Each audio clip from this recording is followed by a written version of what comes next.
บ่ลายมีลูกผมบ่จะคนลูกนะ2 คนมีไซส์ในลูกนะโอ้ลูกกระแพงเลยลูกมาเนี่ยเนาะซื้อ1แถม2เนาะ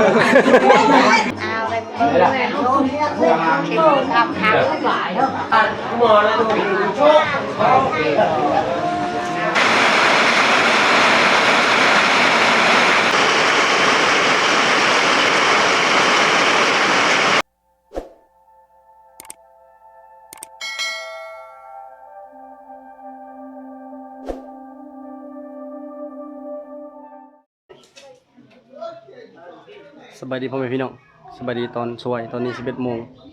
มื้อนี้ก็เป็นมื้องามยามดีอีกมื้อนึงพี่น้องเอ้ยครับไผ่ก็คือลูกของอ่าวผู้สูญเสียบางแล้วนี่แม่นมื้อนี้แม่นลูกชายเรานั่นเอาเมียก็คือเอาเมียมาจากบ้านตะเทเมืองเฮาเองนั่นแหละห่างกันประมาณวัง 2-3 บ้านระยะทางก็ประมาณ10 ลักประมาณนี้10 ลักนิดๆนี่นะ11-12ประมาณนี้แหละบ่เกินนี่ตอนนี้ไผก็มาฮอดบ้านฮอด2ฮอดบ้านเฮาแล้วแต่ว่าบ่เฮียงบ่ดีฮะก็อาบน้ำแต่งตัวเรียบร้อยกำลังสิไปหามัดคอต่อแขนให้น้องชายเป็นลูกของอ้าวพี่น้องมีเงินอยู่ 200,000 กีบบ่เฮียงก็บ่มีเงินนะมีแต่ซอยงานดองซอยงานรับไผซอยงานผูกแขนงานสูญเสียอีหยังแบบหาเงินพอได้ซอยกันมื้อนี้คืออยู่เฮือนก็ซื้อเห็ดนี่เห็ดขมออกเลยนี่แต่ว่าดอกชำนี้นะบ่อยากงามปานใดซื้อเห็ดขมพร้อมช่วงนี้นะบ่เฮ็ดจะเฮ็ดทุกอย่างก็คือ1น่ะแม่นขายเลขแต่วันจันทร์ครับวันศุกร์แล้วก็ขายเลขไทยอัน2มาก็คือยามเฮ็ดออกก็ซื้อเห็ด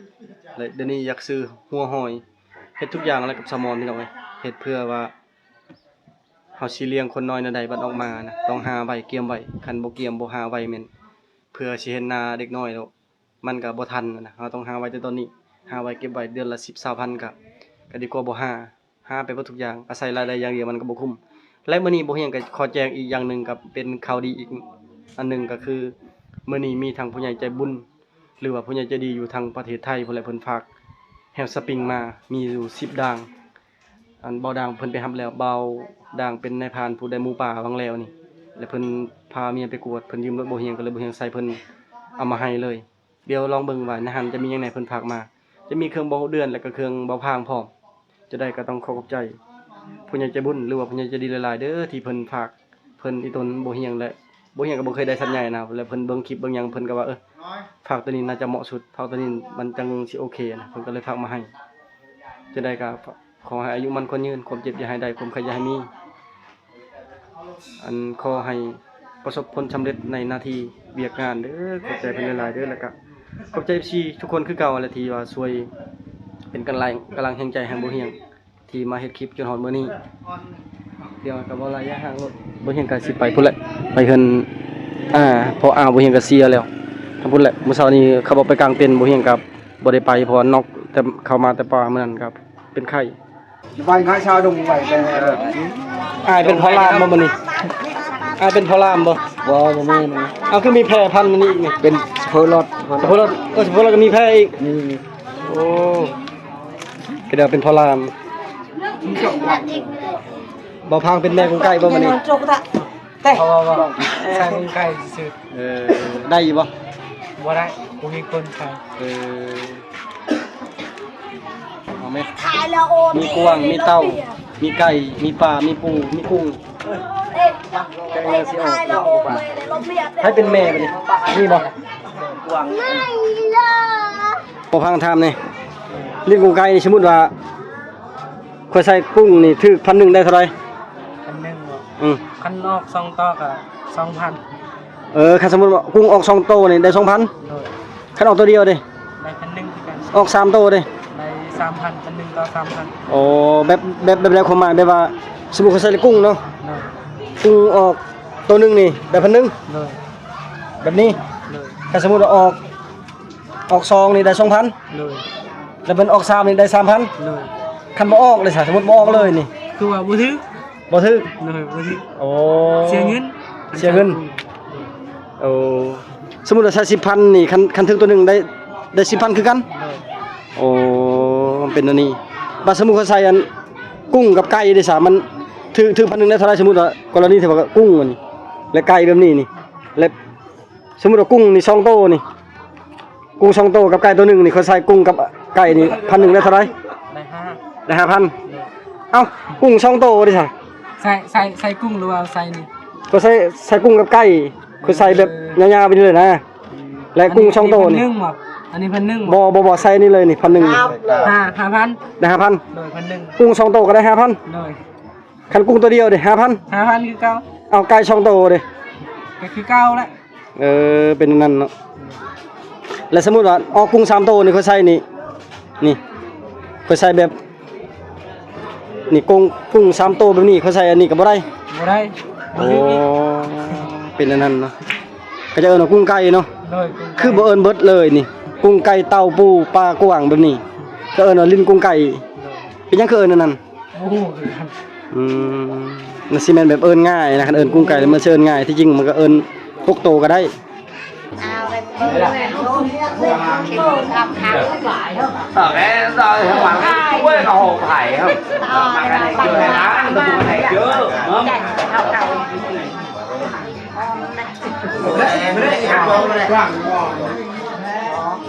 xong ตอนนี้เริ่มพิธีมัดคอต่อแขน cái nhá rồi đúng rồi đúng mà này buồn trâu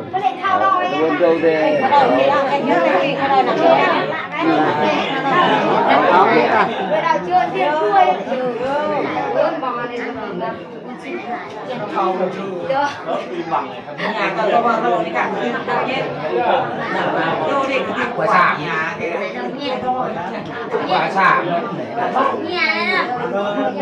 này mi ấy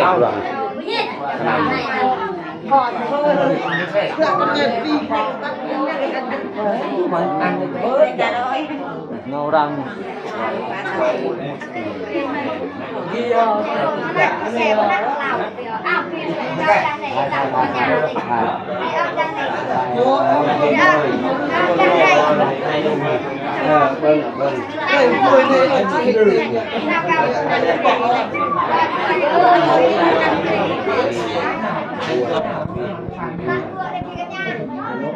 ôiยืนหน้ายืนตัวจริง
nhà là sắt đấy ông kia như là sắt hả? rồi Nhà như chúng mày ăn. nhà mình rồi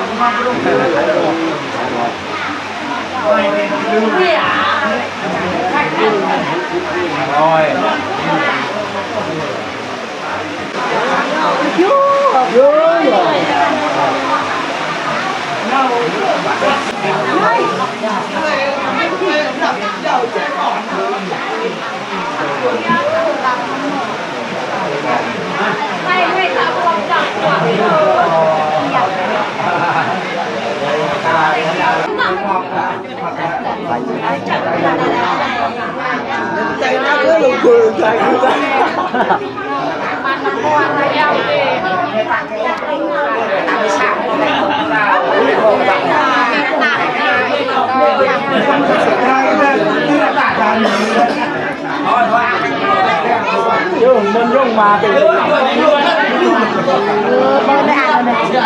tao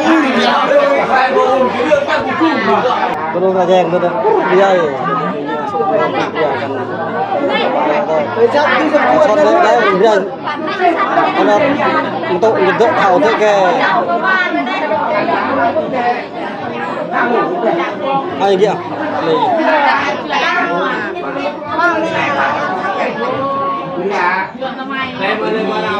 ไม่ใช่เจอที่คือยี่ต้องตุ๊กคนเดือดเท่าเดือดแก่บ่ไรมีลูกผมบ่ไรเจ๊ยังเจ็ดคนลูกนะสองคนมีไซส์ในลูกนะโอ้ลูกกระแพงเลยลูกมาเนี่ยเนาะซื้อ1แถม2เนาะได้กำไรแล้วนั่นนี่ไม่ดอกไปรอซื้อ1แถม2นะพี่น้องเลยนะเมียก็เป็นตะแพงลูกก็เป็นตะแพงมีแต่ลูกสาวไปเลยฝนตกอะไรพี่น้องนี่ตกบ่หยุดบ่เช้าแต่มืออยู่ป่าบ่เฮียงก็ยังบ่ทันเช้าไข่อยู่ก็คือมื้อนั้นแหละบ่เฮียงแข่งพลมื้อใส่เบ็ดใส่หม้องนั่นแข่งพลแหละจนเป็นไข่เดี๋ยวนี้ก็เป็นไข้หวัดแข้งขากระปวดเบิดกินเบียร์กินเหล้าบ่ได้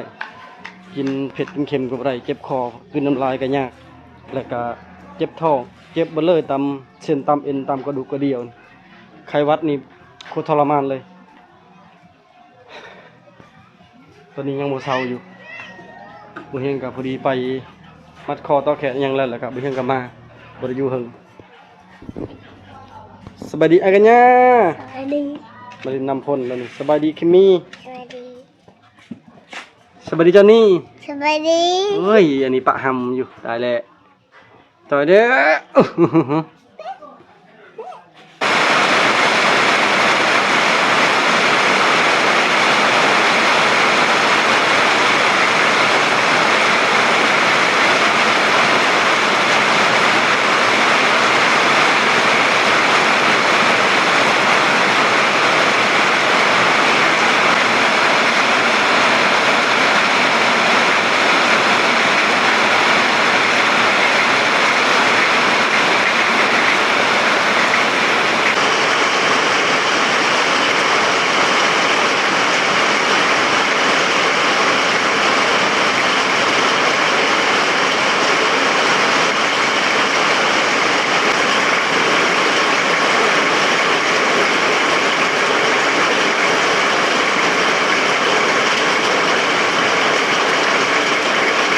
มือนี้ฝนตกมันมือเลยพี่น้องเลยตอนนี้นะประมาณ2 โมงป่ายฝนยังบ่หยุดอยู่ตกตลอดเลยนี่ตกดีอะไรปีนี้แล้วโบเฮียก็เห็นแจ้งมาบอกว่าเริ่มแต่วันที่1จนฮอดวันที่10คือมื้อนี้เป็นมื้อที่2นะอีก 8-9 มื้อฝนยังตกไปเรื่อยๆสิได้ใช้งานแห่แล้วบัดนี้นำขึ้นนี่ไปหาตึกเกงลีนคือเก่าแล้วแห่ที่บ่เห็นซื้อน่ะมันบ่คักคือซื้อปีซื่นนี่ปีการนี่บ่เห็นบ่ซื้อแต่ไปซื้อได้ซื้อแล้วเขาเจ้ายืมอยู่บ้านแล้วเขาเจ้าเอาไปเลยนะบ่ฮู้เป็นเฮือนผู้ใดนี่มันขาดแห่ตัวนั้นทมิตรบ่เฮียงคิดว่าเบาเดือนกับน้องดาเพิ่นไปบ้านตะเสียไปบ้านอื่นน่ะไปเอาปลาแล้วเพิ่นใช้รถไถคิดว่าเพิ่นเฮ็ดตกเฮ็ดเสียและบ่เฮียงได้ยินแว่วๆว่าอันขึ้นเฮือนพี่น้องแถวนี้แหละแล้วเขาเห็นว่าเป็นแห่บ่เฮียงเพราะว่า1เดียวในบ้านนี่มีแต่บ่เฮียงซื้อคนเดียวเพราะว่าซื้อแห่ยอมดำมันน่ะยอมสีดำแต่คนนั้นก็บ่ได้ระบุว่าเป็นเฮือนไผนะถ้าระบุบอกคือนั้นนี่บ่เฮียงก็สิไปขอเอาคืนนะเพราะว่าเป็นแห่ตัวนั้นน่ะบ่ได้ใส่มา2 ปีคันปีนี้ได้ใส่เป็นปีที่3แล้วทนตัวนี้น่ะใส่บ่ฮอดใส่เพราะเอ็นมันน้อยบ่เฮียงจะได้ N3 แล้วมันสิใหญ่กว่านี่ N บ่ฮู้เป็น N หยัง 1.5 บ่ฝนตกพี่น้องฝนตกยังบ่หยุดบ่เซาอยู่ไปทางไหนก็บ่ได้ตกแต่เมื่อคืนนี่มื้อวานนี่มื้อซื่อนี่มื้อมาแต่ป่าน่ะตกหลายมื้อเลยได้ตั้งแต่มื้อเฮาอยู่ป่าก็ตกแบบนี้ตกตลอดแต่ว่าจนนั้นก็เซาแต่ว่าตกส่วนหลายตกจะตกแห้งยังไปป่าบ่ได้พี่น้องเลยยังบ่สบายเนี่ยแล้วก็ยังมื้อนี้พาเยอะทับไผ อีแม่เพิ่นตำซินหรือตำหยังแม่ตำซินตอนคาย ขายพื้นเท่าไหร่แม่ คืนลานทอง พื้น1.2 ล้านป๊าบราคาเป็นเกือบ 2,000 บาทเด้อพี่น้องเอ้ยเป็นซินเผาโซลายใหญ่ๆแม่เราก็ตำเป็น บ่แม่ตำสิ้นนี่ยากหรือไง ยาก ยากบ่ เฮ็ดมันเฮา เฮ็ดมันนํแล้วก็ตำสิ้นนํ อยู่เพื่อนตามทิ้น แม่ตำสิ้นขายจักปีแล้ว ปืน3 ปี2 ปี 3 ปี 2 ปีพุ่นว่าที่จริงหลายกว่านั้นเวลา7-8 ปีพุ่นแหละเพราะว่าบ่เฮียงจบก็จบย้อนแม่ตำสิ้นขายนี่แหละส่งเฮียงบ่เฮียงเฮียนนะเพราะว่าเฮือนเฮาก็งูข่อยก็บ่หลายพ่อแม่ก็บ่มีเงินดำเงินเดือนอาศัยตำสิ้นส่งบ่เฮียงเฮียนก็จบย้อนสิ้นนี่แหละแต่ว่าแต่ก่อนน่ะแม่จะตำสิ้นเป็นสิ้นจบบ่แม่นสิ้นโซแต่ว่าสิ้นโซราคาสูงกว่าเพิ่นก็เลยมาตำสิ้นตัวนี้คืนล้าน2จนมาก็อยู่กับน้องๆสบายดีจันมาใกล้สิฮอดลงไปเฮียนแล้วเนาะอันนี้ก็วันที่2 เดือน 8แล้วบ่ฮู้สิปัวจังได๋พี่น้องเอ้ยเบิ่งจนมานี่ขออนุญาตถ่ายไก่นี่บ่แม่นเป็นสิวหรือจะเป็นอีหยังตอนนั้นบุญก็เป็นแบบนี้แหละบัดแล้วเศร้าบ่ได้ฮู้ยาปัวก็แนะนำบอกสิซื้อไปให้ใส่นี่มันเป็นแบบเป็นตุ่มนี่บ่ฮู้ว่ามันแพ้เครื่องสำอางหรือว่าเป็นนำกรรมพันธุ์เพราะอายเราก็เป็นแต่ก่อนเดี๋ยวนี้เศร้าแล้วบัดใหญ่มานี่จนมากำลังเป็นอันนี้เลยเห็นให้เจ้าขี้ลายเนาะคันบ่มีตัวนี้น่ะงามเจ้านะกับเจ้าน่ะเตี้ยโพดตุ้ยโพด มาจอกลานพี่น้องที่จริงก็งามแล้วตอนนี้คนเริ่มค่อยๆลงมาจนก็มาอีกแล้วนี่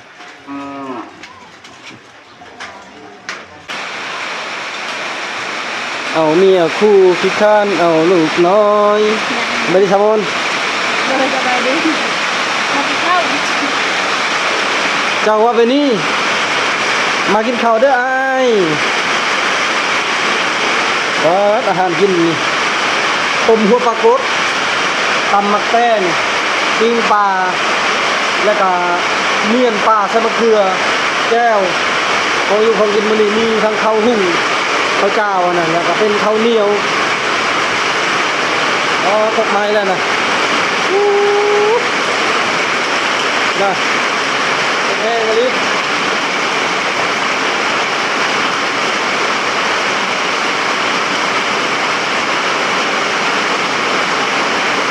สมองนี่คิดแค่เป็นเดือนแล้วมูก็จะซื้อยายังมาให้นี่บางมือก็จนให้เนาะวันนี้ให้ป่ะเจ็บเป็นเดือนแล้วอยากไปซักยาก็ซักบ่ได้อยากไปถอนออกก็ถอนบ่ได้เพราะว่ายานมีผลต่อลูก กินยากินไม่ได้ ยาก็กินบ่ได้ยังก็บ่ได้มันก็เลยยากทนทรมานเป็นเดือนแล้วตายต้นมีอายุแต่ว่าก็ซอยยังบ่ได้มีแต่ให้กำลังใจอย่างนั้น แต่ยังไม่เคยกิน นี่แหละพี่น้องความเจ็บความเป็นบ่มีใครปรารถนาแต่ว่ามันเกิดขึ้นมาแล้วเฮาก็ต้องให้กำลังใจกันคนที่อยู่ร่วมกันได้บ่เฮียงกะไปป่ามื้อนั้นอันตากคนทั้งมื้อทั้งคืนกลับมาบ้านบ่เฮียงกันนอกกันเป็นไข้หวัดเดี๋ยวนี้ปวดเบิดแข้งขานี่มีแข้งกับปั้นแล้วก็ตามกระดูกกระเดี่ยวบ่ว่าจะเป็นหลังแล้วก็หน้าท้องเจ็บบ่เลยนะกลางคืนนี่ลุกไปเข้าห้องน้ำประมาณ2 เทื่อต่อคืนแล้วก็ไปถ่ายก็ค่อนข้างบ่สบายนะก็คือสาเหตุตามเบิ่งนี่คือสิแม่นไข้หวัดใหญ่แต่ว่าบ่เฮียงยังบ่ทันไปซักยา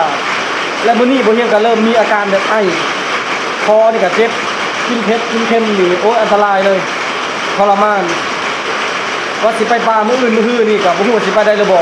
และมื้อนี้เครื่องของที่พระเจ้าบุญเพิ่นฝากมาเนี่ยบ่ทันฮอดเด้อพี่น้องเอ้ยจริงๆน่ะฮอดเมืองนองแล้วแต่บ่เฮียงประสานงานกับเบาด่างทานใหญ่ที่ได้หมู่ป่าหั่นเพิ่นบ่เข้าใจและเพิ่นเอามาให้แต่บ่เฮียงสั่งเคสอันกล้องนี่กับกันแตกหรือว่าพิมพ์กันแตกหั่นเพิ่นเอามาเป็น2อย่างนี่ในกับเดียวและส่วนตอนนั้นตอนลายๆน่ะเพิ่นบ่จักก็เลยว่ามื้ออื่นเช้านี่บ่เฮียงต้องเข้าไปเอาใหม่ไปเอาเองอันนี้ก็บ่เป็นน้ำไผมันเป็นน้ำความผิดพลาดการประสานงานของเฮามาพี่น้องเอ้ยมากินตำมันกันนี่บ่อยากเข้าอยากนำอยากกินตำ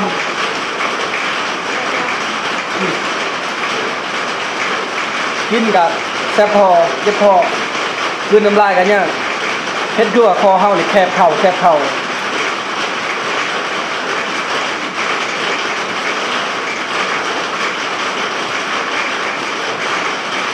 มากินข้าวรอบดึก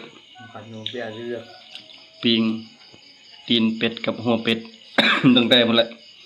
บ่พังซื้อแล้วก็ปิ้งปลาเมื่อเว้นนี่เช้านี่แกงไข่ จ้าเลยนะจ้ากัน เฮือนบ่เฮียงนี่สิกลายเป็นบ่ได้เป็นคนลาวแล้วบัดนี้กินแต่ข้าวเจ้าบัดนี้พ่อก็มาข้าวเจ้าเจ้านี่ก็กินข้าวเจ้าแซลมอนก็กินแต่ข้าวเจ้า ติดน้ำลูกไผ่แล้วบัดนี้ลูกไผ่พาแม่ย่าพ่อปู่กินหยังพากันกินเบิดแล้วบัดนี้มีแต่บ่เฮียงกินข้าวเหนียวเบิ่งนะ ตะกะบาป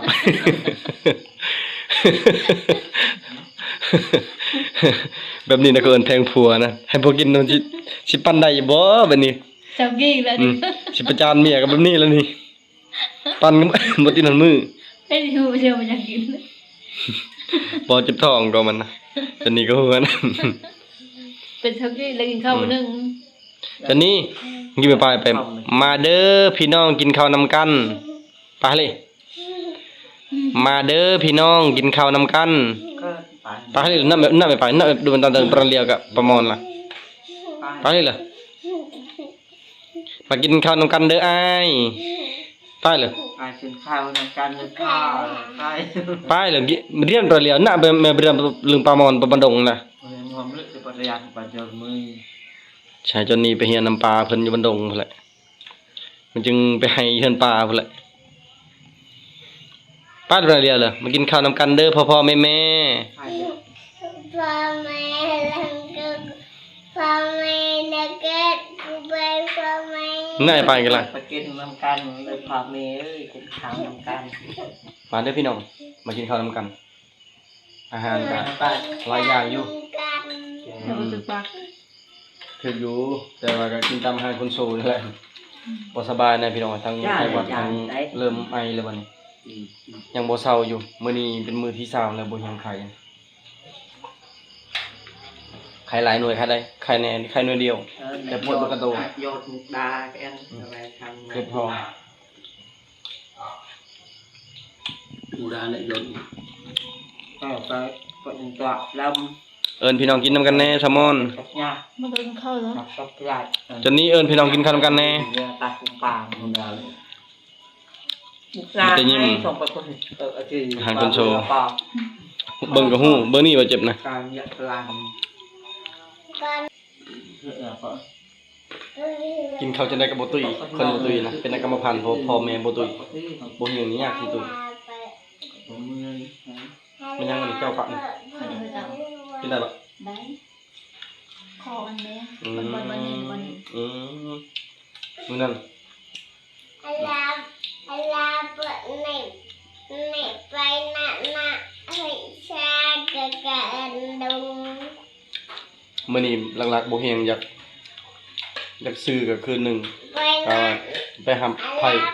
ไป เพื่อน ไปนะ เพิ่นเป็นน้องไผ่เป็นน้องชายเอาเมียนะแต่บ่เฮียงก็อยู่นั่นหนึงเพราะว่าบ่สบายเฮาอยู่ในหันก็คือเห็นเรายาสูบขวัญกุมๆแต่ละคนผู้หญิงผู้ชายสูบยาแล้วเฮาอยู่ใกล้บ่ได้เฮาบ่สบาย